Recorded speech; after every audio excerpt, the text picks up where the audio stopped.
내 몸속을 훑고 지나는 능력이란 제목으로 하나님 말씀 증거하도록 하겠습니다. 우리가 예수 그리스도 인해서 구원의 근거를 다 마련하게 되었습니다. 우리 구원받을 근거가 십자가와 부활이죠. 예수님이 십자가를 지심으로 말미암아 우리의 모든 죄악을 다 사해 주시는 근거를 마련해 주셨고, 다시 부활로 말미암아 우리가 두 번째 생명을 얻을 수 있는 그런 생명의 근거를 마련해 주셨다라는 것입니다. 그래서 이 모든 것들이 은혜라 그러는데, 우리가 믿음을 갖기만 하면 두 가지 전가가 이루어집니다. 의의 전가가 이루어지고 죄의 전가가 이루어져서 우리가 의롭게 되고 죄 사함을 받게 된다는 것입니다. 이게 객관적인 팩트입니다. 그래서 이건 구원의 근거를 예수님이 다 이루셨다. 그리고 또 한 가지는 우리가 이 내용들을 이제 깨닫는 거죠. 이제 깨닫는 거. 지금 예수님의 제자들은 이 모든 내용들을 또 깨닫기도 했거든요. 이 두 가지 내용, 그걸 한번 보겠습니다. 먼저 44절 한번 읽겠습니다. 시작. 또 이르시되 내가 너희와 함께 있을 때 너에게 말한 바 곧 모세의 율법과 선지자의 글과 시편의 나를 가리켜 기록된 모든 것이 이루어져야 하리라 한 말이 이것이라 하시고, 모세의 율법, 선지자, 시편, 구약성경을 얘기하는 거죠. 장차 오실 메시아 되신 예수님에 대해서 예언하신 것들이 다 이루어졌다. 내가 다 이루었다. 그러니까 구원의 근거를 다 마련했다. 이게 팩트다. 그 말씀이라는 것입니다. 그리고 제자들에게 이제 엠마오로 내려가는 제자들 만났던 사건이 앞에 나오지 않습니까? 다 가르쳐 주시고 성경을 깨닫게 해 주셨습니다. 이제는 구원의 근거도 있고 지식도 알게 되었다라는 거예요.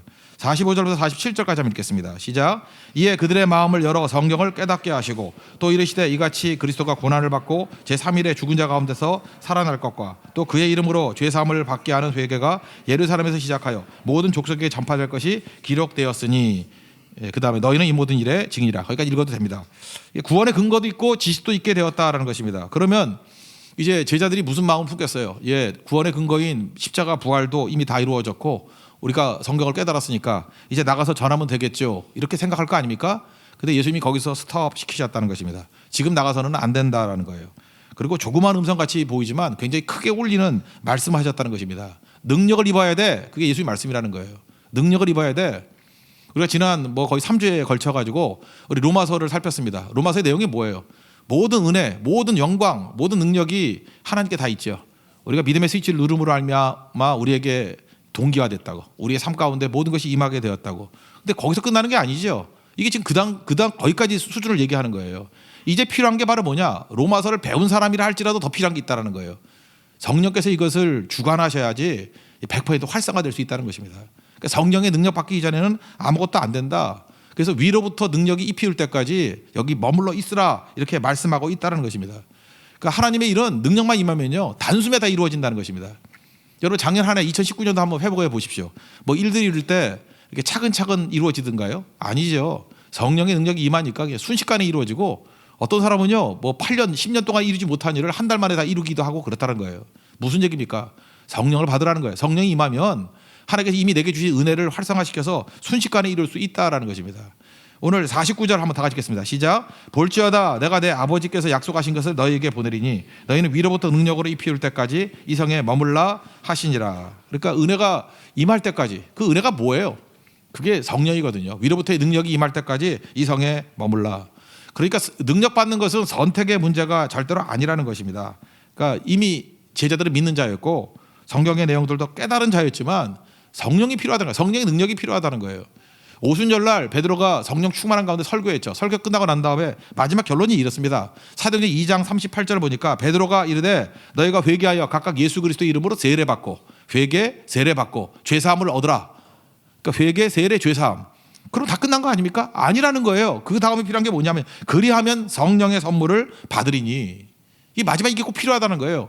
성령의 선물, 성령의 능력을 받지 아니하면 아무것도 이룰 수 없다라는 것입니다. 그래서 우리 2020년 금년 한 해에는 로마서를 딛고요, 그 이후에 성령의 능력을 받아서 모든 것을 활성화시키는 능력의 종이 되기를 원합니다. 사도행전 1장 8절들 한번 보세요. 성령이 너에게 임하시면 너희가 권능을 받고, 성령이 왜 우리에게 임하신 이유는 딱 하나는 거예요. 능력 주시기 위해서, 파워를 주시기 위해서 우리가 오셨다는 거예요. 그럴 때 비로소 증인될 수 있습니다. 증인의 사명을 잘 감당할 수 있고, 우리에게 주신 사명을 다 이루기 위해서는 능력 없이는 이룰 수 없다는 것입니다. 그래서 성령이 꼭 필요하다는 것입니다. 그래서 오순절의 관심은 능력이 있습니다. 능력으로 살라는 거예요. 성령의 능력으로 살라. 그러니까 능력으로 충만해지지 않으면 아무것도 되지 않는다. 이것을 우리에게 말하고 있다는 것입니다. 여러분, 한번 정리하는 의미에서 그 갈라디아 3장을 한번 찾아봤으면 좋겠습니다. 갈라디아 3장 한번 보십시오. 갈라디아 3장 2절부터 5절까지를 한번 보겠습니다.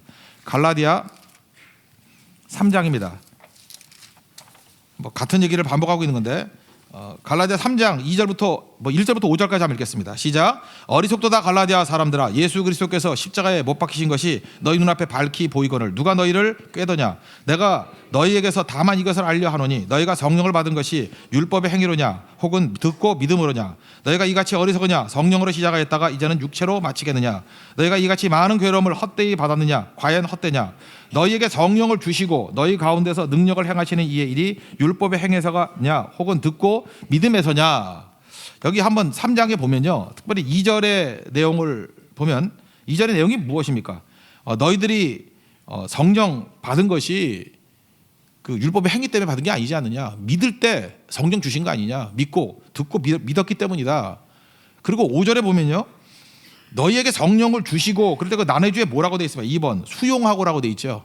그러니까 우리가 보는 그 동기화가 똑같은 거예요. 이게 수동태입니다. 영접하고, 그죠? 거절하지 않고 영접하고. 그러니까 성령을 이렇게 거절하지 않고 영접해야 된다는 거예요. 성령께서 우리에게 이미 임하셨지만 성령을 영접하고 수용하면 우리가 그 다음에 뭐가 임해요? 능력을 행하시는 이의 역사가 우리 가운데 임하게 된다는 것입니다. 그러니까 우리가 이제까지 살폈던 내용하고 똑같은 거예요. 성령이 우리 가운데 계시지만 우리가 거절하지 않고 영접하는 것들이 계속 있어야 된다는 것입니다. 그럴 때 하나님의 능력이 드러나게 된다는 거예요. 결국은 하나님께서 우리에게 모든 걸 다 주셨는데 우리가 누리지 못하는 이유가 뭐냐? 거절하는 영성이에요. 자꾸 거절한다니까요. 마귀는 거절의 영입니다. 그래서 뭐 나중에 하지, 뭐 싫지. 그 보세요. 그 왕이 초청해서 모든 걸 다 누리려고 주셨는데도 불구하고 밭을 샀다고 거절해버리고, 소를 샀다고 거절해버리고, 장가 들었다고 거절해버리고. 우리 다 그럴 수 있잖아요. 핑계 댈 수 있잖아요. 얼마든지 우리 일상에서 벌어지는 일 아닙니까? 근데 그 내용은 어때요? 결과가 치명적이라는 거예요. 그렇게 몇 번씩 거절해봐라. 나중에 바깥 어두운데 슬피 울며 이를 감이 있으리라. 결국 아무것도 아닌 거짓대들, 그죠? 집 없는 사람들, 이런 사람은 거절할 게 없죠. 왜냐하면 너무 굶주려 있기 때문에, 너무 빈약해 있기 때문에. 그래서 그들 마음이 영접하는 마음이 된다는 거예요. 그래서 우리 복 중에 복이 뭐예요? 심령이 가난한 자가 복이 있다고요. 거지 같은 마음을 가지고 있는 게 복이 있다고요. 왜? 거지의 마음은 언제나 수용하는 마음이기 때문에, 영접하는 마음이기 때문에, 배고픈 마음이기 때문에. 그래서 무슨 얘기예요? 하나님의 은혜가 이미 다 준비되었기 때문에 너희들은 배고픈 마음 가지고 거절하지 말고 영접하고 살라는 거예요. 인간관계도 마찬가지입니다. 절대 거절하지 말고 영접하고 살라는 거예요. 믿음이 강한 사람의 특징이 뭐예요? 다 영접하는 사람. 어떤 죄인 세리까지 다 영접하는 사람. 믿음이 약한 사람은 어떤 사람이에요? 그 영접이 안 되는 거예요. 까탈스러워가지고 자꾸만 수그러들고 저 사람이 뭐 상처를 준다, 뭐 아픔을 준다, 이게 몇 번씩 자꾸 거절하는 거예요. 그게 믿음이 약한 사람이라고요. 그런 사람을 짊어지고 가야 된다는 거예요. 언제까지요? 믿음이 강해질 때까지. 그래서 교회가 언제 성숙해지느냐? 인간관계가 성숙해질 때예요. 인간관계가 성숙해진다는 게 무슨 뜻입니까? 예수 그리스도를 영접하듯이, 하나님의 은혜를 영접하듯이 그 패턴을 가지고 사람과의 관계 속에서도 영접하는 사람이 된다는 것입니다. 그럼 풍성해진다는 거예요. 하나님께서 이미 우리에게 능력 주셨습니다. 이 능력이란 말이 두나미스인데, 두나미스에 나온 단어가 다이너마이트잖아요. 폭발력이 있죠. 이 능력, 이거 언제 임한다는 거예요? 이게 우리 영접하면 임한다는 거예요. 이거는 잠시 있다가 떠나는 게 아니고 성령의 능력은 우리에게 임재하고 이렇게 주고 존재 형태로 있다는 뜻입니다. Being able. 그죠? 이렇게 우리 가운데 임하게 된다는 것입니다. 이 능력은요, 하나님의 능력이에요. 여러분, 자연계의 능력을 우리에게 준다는 게 아니에요. 하나님의 능력을 준다는 거예요.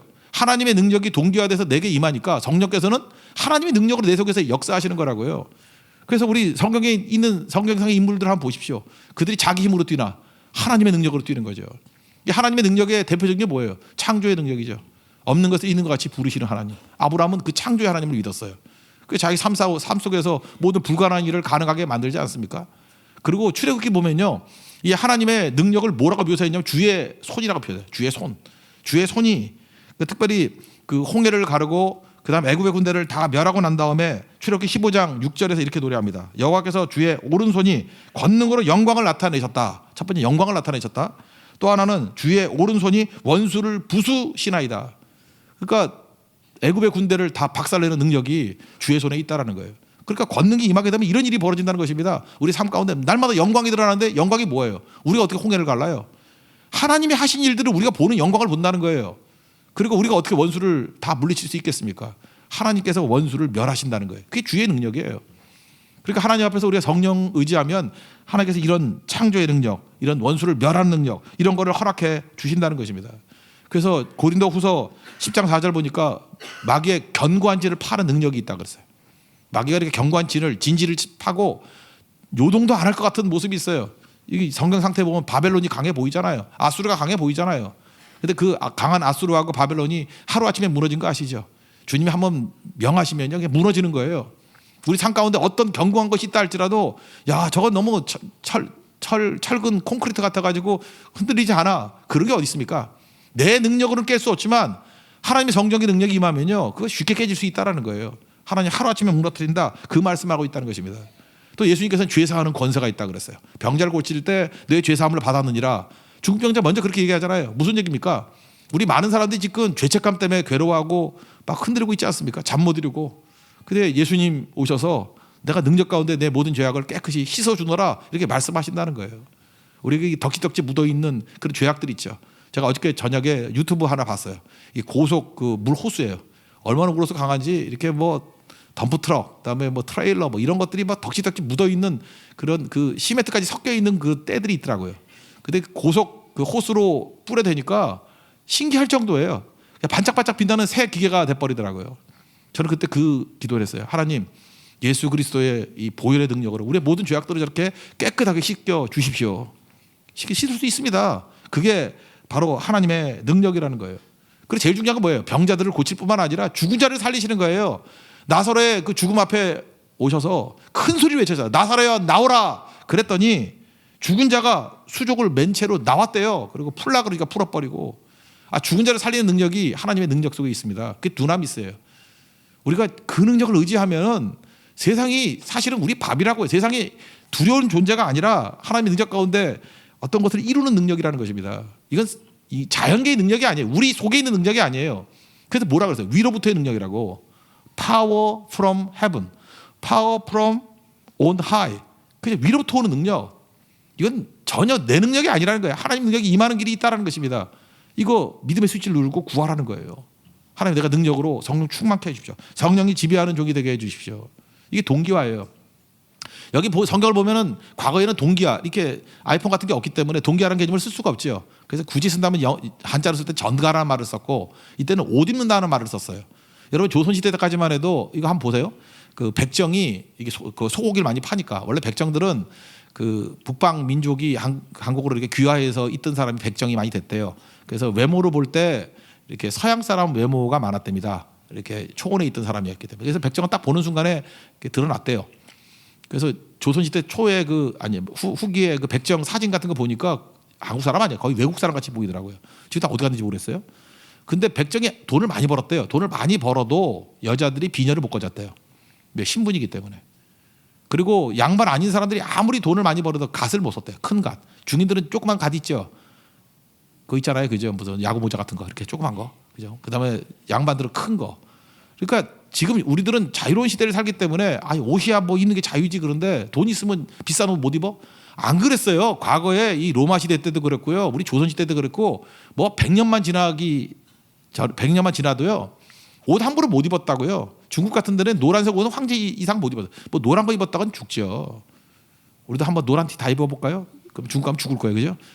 그런 거예요. 그죠? 그 평민들의 색깔이 녹색 옷이고 그 색깔로 다 구분을 했다고요. 그런데 여기 뭐예요? 지금 옷을 입힌다는 건 뭐냐면 왕의 옷을 입힌다는 거예요. 하나님의 옷을 입힌다는 거예요. 이건 뭐예요? 똑같은 레벨의 신분이 됐다 그런 뜻이라고요.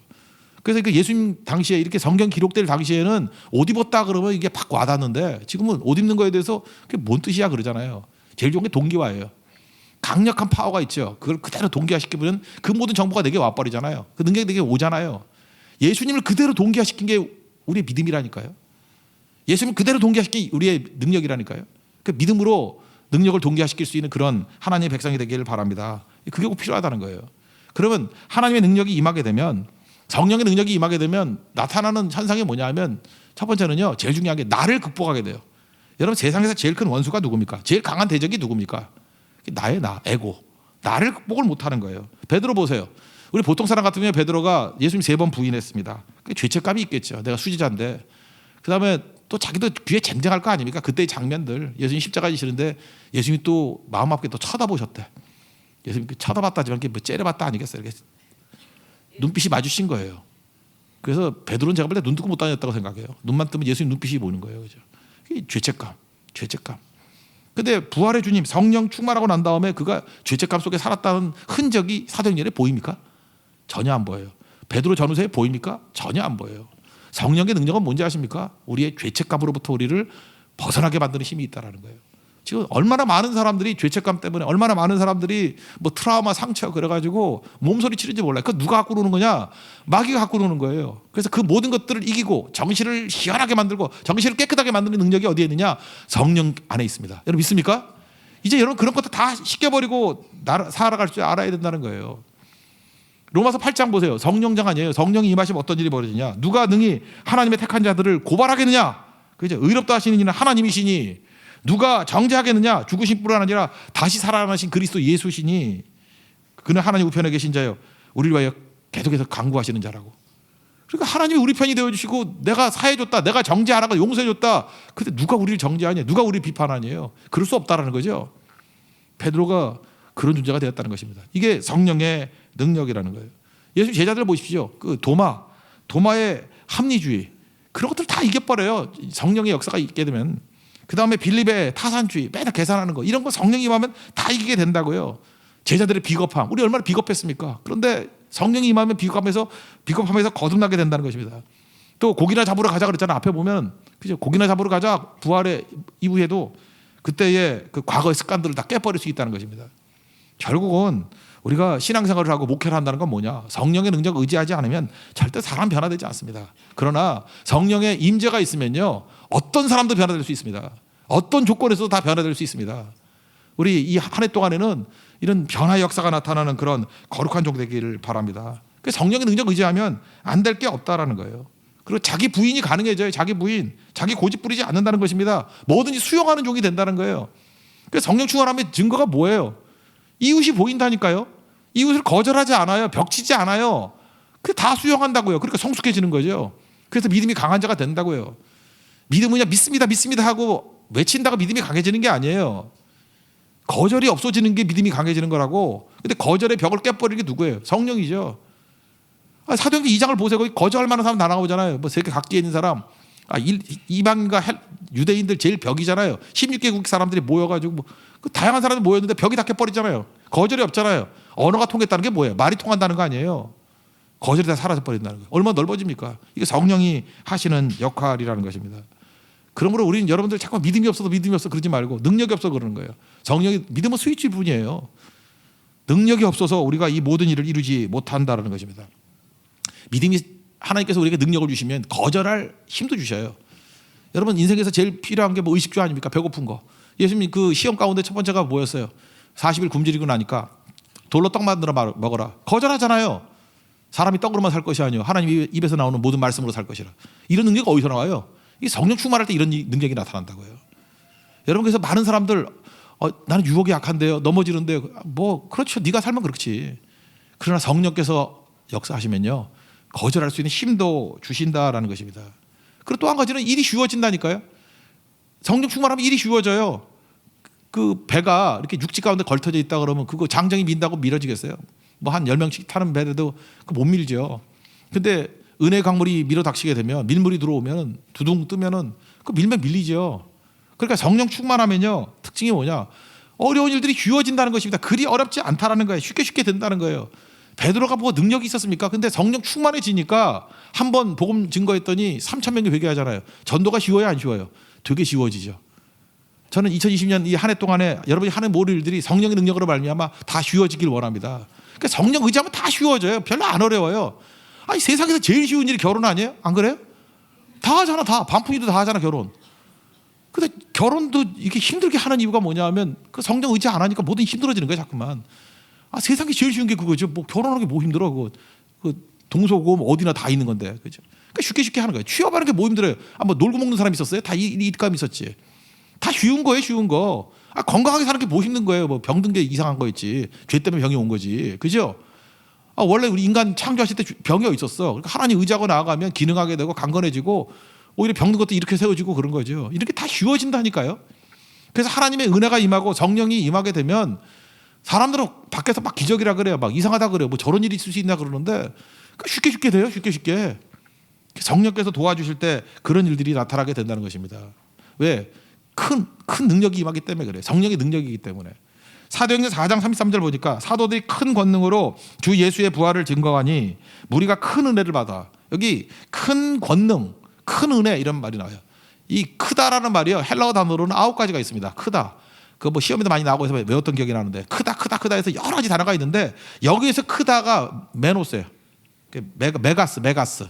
여기서 메가톤이라 그러는 거 있죠. 메가. 이게 메가라는 게 뭐죠? 10의 6승이니까 100만이에요. 100만. 여러분 이 당시에 예수님 당시에는요, 사실 이 메가라는 말은 그냥 지금으로 말하면 억겁 이런 개념이야. 뭐 생각할 수 없는 거. 왜냐하면 그 당시에는 이렇게 단위가 크지 않았기 때문에 만이 제일 컸어요. 만. 일십, 백천만. 만이 제일 커서, 그러니까 만이니까 10만, 100만, 1000만이죠. 그 1000만 다음에 억이죠. 억이란 단어가 성경에 있어요, 없어요? 없어요. 그래서 억을 표현할 때 뭐라고 표현하냐면 그냥 만만 그래요. 그래서 다윗은 만만이요. 그게 뭐 딴 뜻이 아니에요.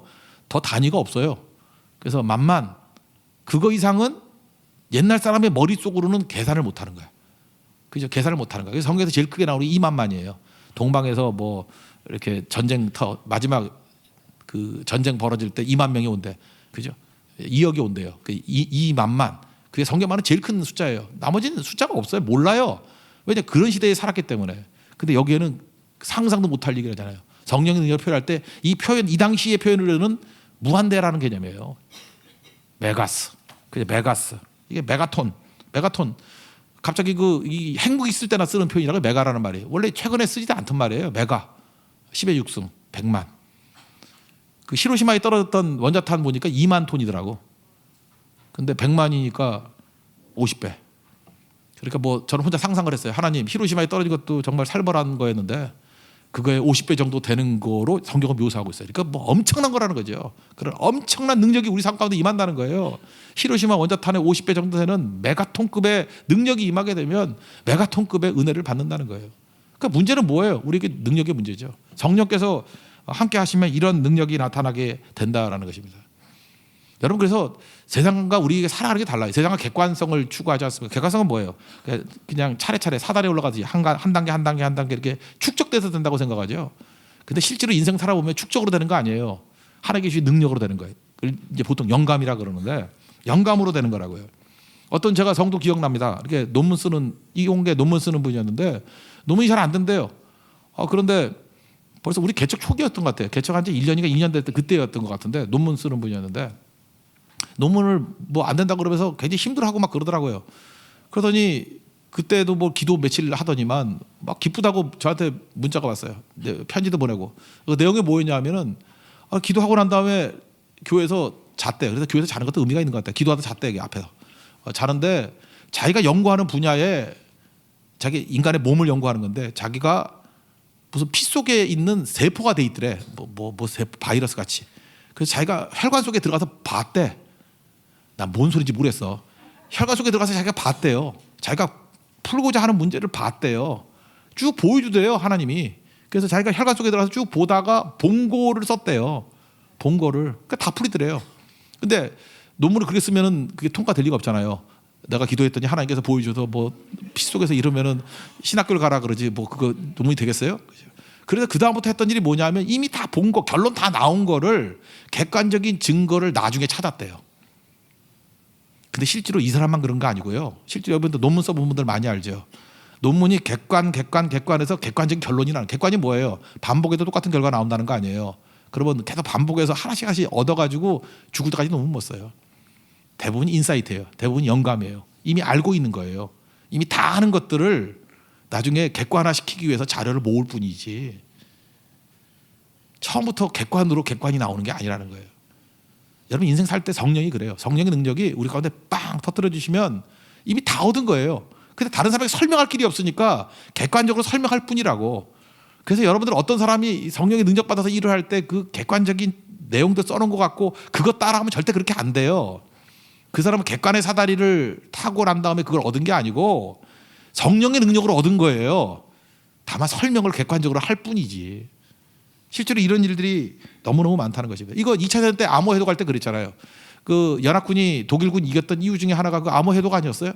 암호 해독이 전쟁 막 벌어져서 막 급한데 놀만 상륙작전을 해야 되는데 암호 해독이 돼야 되는데 그 나온 결과가 당시 경우의 수를 따져보니까 한 달쯤 걸린다는 거예요. 한 달 걸린다 그러는 거 이틀 만에 풀었어요. 어떻게 푸는지 알아요? 암호 해독하는 사람들이 이게 감이라는 게 있잖아요. 감. 그래서 암호 해독 최고 전문가 한 5-6명 모여가지고 그들의 감을 이용한 거예요. 감을 이용해서 뭐 될 것 같은 것부터 먼저 했어요. 그랬더니 이틀 만에 딱 정답이 나오더라는 거예요. 무슨 얘기인지 알겠죠? 아무것도 모르는 백지 깡통들은 처음부터 다 해야 되지만 여러분 영감이라는 게 단서 하나 두 개만 있으면은 가능성 반은 없어져 버리고 반은 없어지고 25% 줄어버리죠. 또 하나를 단서를 얻어버리면 또 줄어버리고. 근데 그 5-6명이 그런 감각으로 이렇게 몇 번 해보니까 이틀 만에 풀리더라는 거예요. 이게 무슨 얘기예요? 이건 뭐 대충 찝었다예요? 예, 맞습니다. 대충 찝은 거예요. 근데 대충 찝은 게 아무나 찝은 게 아니죠. 전문가가 찝을 때는 감이 있는 거예요.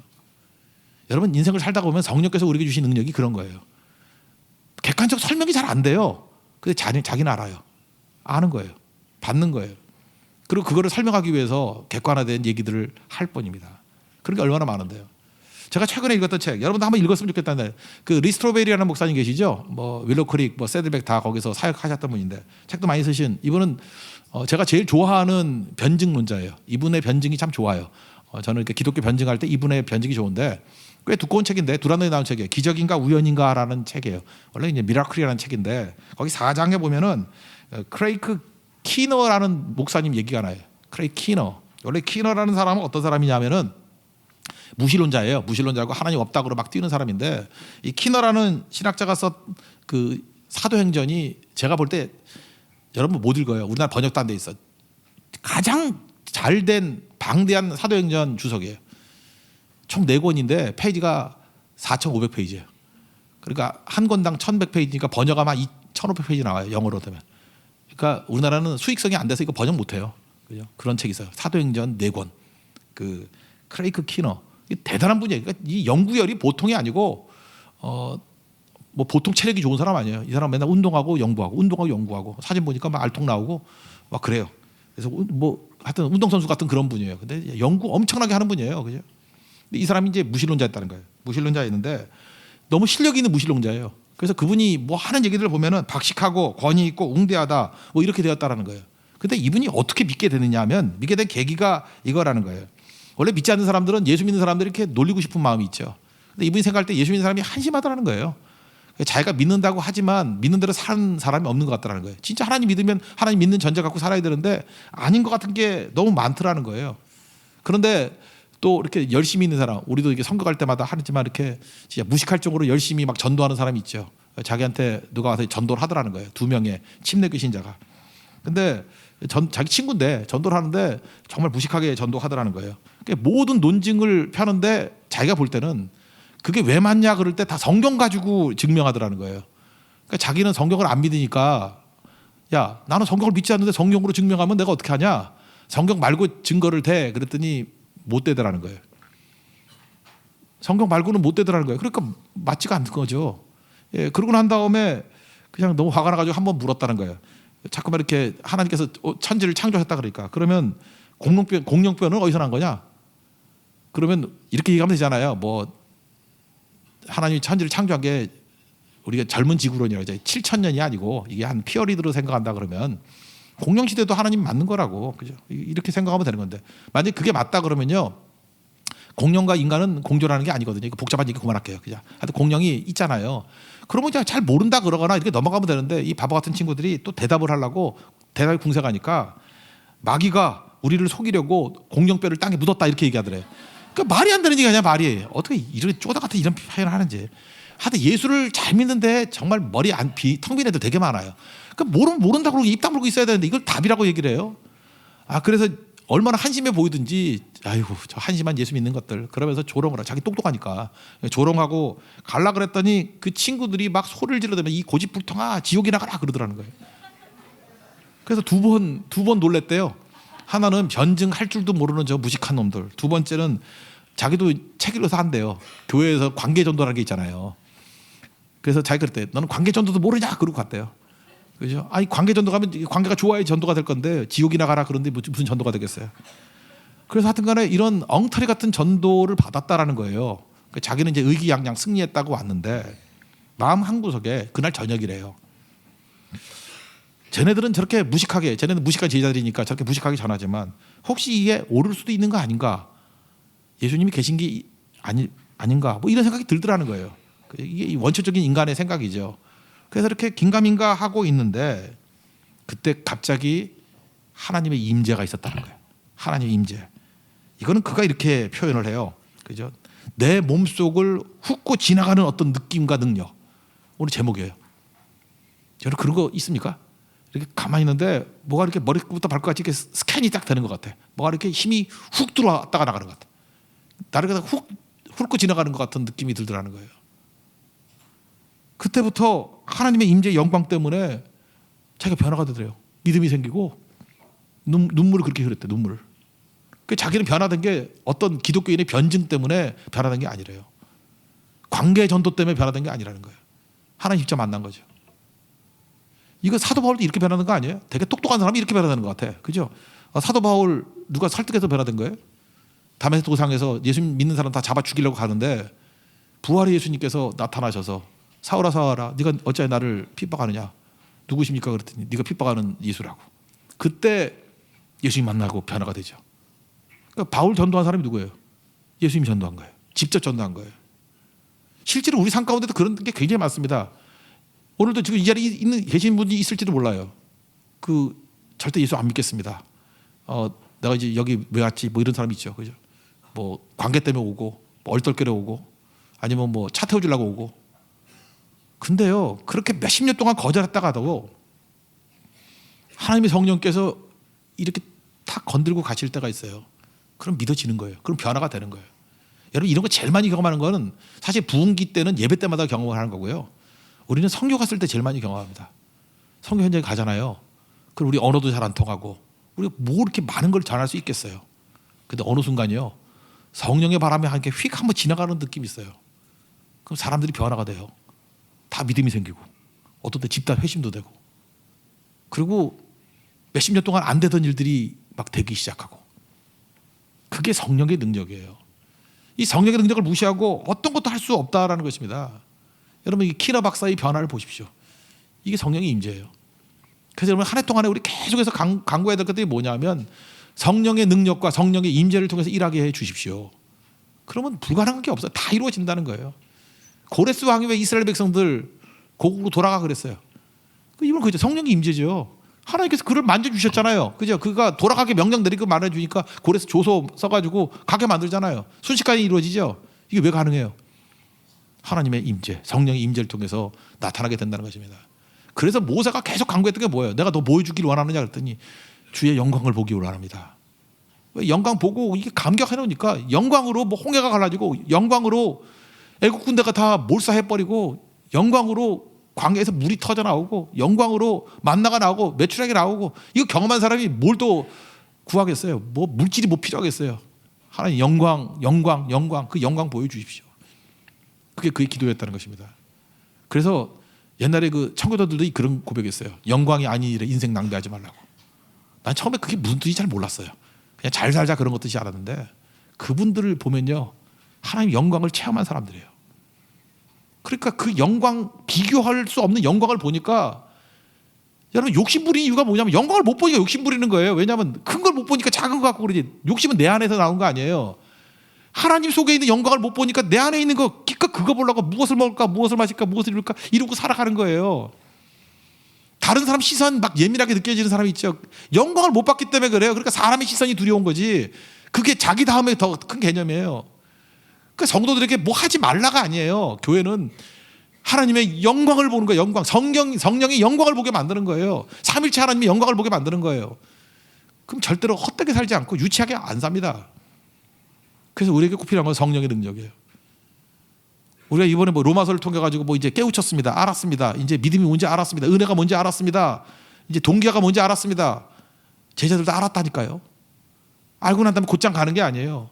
위로부터 능력이 입히울 때까지 머물라. 성령 받으라. 능력 받으라. 그거예요. 그러지 않으면 아무것도 안 되는 거죠. 그래서 우리가 구할 게 뭐냐, 1순위. 우리 한 해 동안 계속입니다. 1순위 기도가 뭐냐면 성령 주십시오. 성령 충만함을 주십시오. 성령 없이 일하면 아무것도 안 된다는 거야. 너무너무 힘들고 일이 불가능하고, 성령 없이 일하니까 객관화 하다가 논문 쓰면 10년 걸리고요. 성령 없이 일하면은 그냥 1년에 될 것도 한 100년 걸릴 수 있다는 거예요. 이미 받고 난 다음에 객관화시키는 거예요. 이게 예수 믿는 사람들의 방법이라니까요. 그 길을 걸어가길 바랍니다. 그래서 우리 해야 될 일이 뭐죠? 기도해야 되죠. 위로부터 능력이 필요할 때까지 머물라. 그래서 마가의 다락방에서 열흘 동안 기도했죠. 그리고 뭐 했어요? 뭘 기도했겠어요? 하나님 위로부터 능력을 달라고 기도했겠죠. 주님께서 명령하셨잖아요. 구하라 그러면 주실 것이요, 찾으라 그러면 찾을 것이요, 문을 두드리라 그러면 열릴 것이라고. 그러면 아버지 얘기하죠. 아버지가 아들 달라고 하면 좋은 거 안 주겠냐고. 누가 보면은요, 성령을 안 주시겠냐 이렇게 나와요. 아버지께서 좋은 거 중에 제일 좋은 게 뭐예요? 성령을 주시지 않겠느냐. 누가 보면 11장에 나오죠. 성령 구하면 반드시 주십니다. 여러분 그 주시는 그 성령 누리고 승리할 수 있는 우리 하나님의 거룩한 종들 되길 바랍니다. 그 또 한 거 뭐예요? 성령 구하고 받았으면 해보는 거예요. 해보는 거. 기도해야 그것이 내 능력이 될 수 있다는 것입니다. 능력 있는 점 테스트를 해야 될 거 아니에요. 어떻게 돼? 해봐야죠. 역도 선수가 있어요. 내가 하나님께서 내게 100kg를 들 수 있는 힘을 주셨어요. 근데 그거 힘 얻었으면 아멘. 그리고 가면 돼요? 해봐야지. 들어봐야지. 그 들어봤다는 거 증명해야죠. 들어봐야 되는 거죠. 근데 100kg의 능력을 주실 때 처음부터 100kg 늦게 안 해요. 이 웜업이 안 되면 몸 상할까 봐 처음에 이렇게 들 때 60kg 들게 만들고 65, 70, 80 이렇게 올라가게 만들죠. 그러니까 어떤 사람이 능력이 임하는 거예요. 이게 점진적인 거 아니에요. 이미 100kg 능력을 주신 건데 잠깐만 해보는 걸 통해 가지고 100kg 금방 달성해요. 해보는 겁니다. 해보는 거. 그러니까 역도 선수에게 있어서 능력은 뭐예요? 훈련이 능력이에요. 실전이 능력이에요. 실전하는 게 훈련이라고. 우리 교회도 마찬가지죠. 무슨 성교 훈련을 해야 된다는데 무슨 훈련이 뭐 필요합니까? 실전이 훈련이지. 성교 훈련 우리만큼 많이 한 데가 있어요. 밥 먹고 하는 게 똑같은 거 맨날 하는데. 그죠? 아니 고성 선교하고 뭐 제주 선교하고 뭐 대만 선교하고 다를 게 뭐 있어? 말만 다르지. 뭐 비슷하죠. 그죠? 성령 능력 받아 일하니까 별로 어렵지도 않죠. 우리 삶이 그렇다는 거예요. 성교뿐만 아니라 우리 삶의 모든 부분이 성령의 능력을 받아 일을 하게 되면 여러분 100배의 축복이 아닙니다. 메가톤이에요. 메가톤. 10의 6승의 능력이 나타납니다. 100만 배의 능력. 저는 100배의 능력이 아니라 폭발의 능력이 나타나는 그런 모든 분야의 승리를 맛보는 하나님의 거룩한 종 되기를 축원합니다. 예, 모두 다 자리에 일어나겠습니다. 우리 성령의 능력을 받기 위해서 우리 교회 사역, 우리 가정 사역, 또 여러분들 뭐 직장이나 학교에서 저는 우리 이런 성령의 능력들이 드러나는 모습들이 각국에서 나타나기를 원합니다. 그런 능력을 달라고 기도하겠습니다. 우리 성령이 임하소서 한번 찬양하고 우리 기도합시다. 성령이 임하소서.